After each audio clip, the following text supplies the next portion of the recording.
Hello students, मैं आपका host आपका भाई मनीष भारद्वाज। आज मैं आपके सामने क्लास 10 चैप्टर 2 पॉलिनोमियल्स का थ्योरी को डिस्कस करने वाला हूँ। ठीक है, पॉलिनोमियल्स क्या होता है? तो कोई भी एक्सप्रेशन जो कि px के फॉर्म में होता है, जहां पे px a nought plus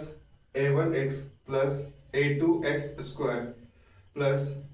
dot dot dot plus x to the power n के फॉर्म पे होता है, जहां पे एन का मान 0 के बराबर नहीं होता है और एक्स का जो डिग्री होता है वो एन के फॉर्म में होता है। ठीक है, आगे बोला कि a1 a2 a3 से लेकर के n तक का सारा जो नंबर होता है वो तुम्हारा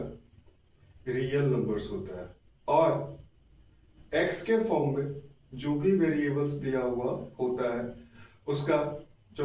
पावर होता है वो तुम्हारा कभी भी निगेटिव या फिर फ्रैक्शन के फॉर्म में नहीं हो सकता। जैसे अगर हम बात करें तुम्हारा 3x प्लस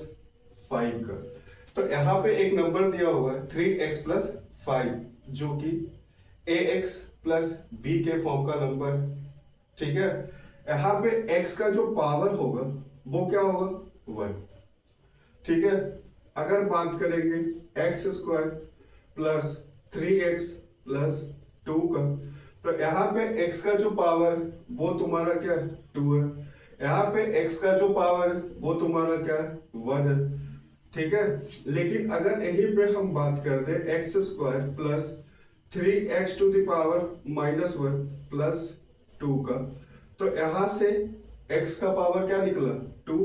लेकिन यहां से x का पावर क्या हो जाएगा -1, और जब ये -1 हो जाएगा तो कैसा नंबर हो जाएगा नेगेटिव नंबर। इसलिए जो मेरा x square plus 3x to the power -1 plus 2 आएगा ये कभी भी पॉलिनोमियल नहीं हो सकता। यहाँ पे अगर मेरे पास नंबर दिया हुआ है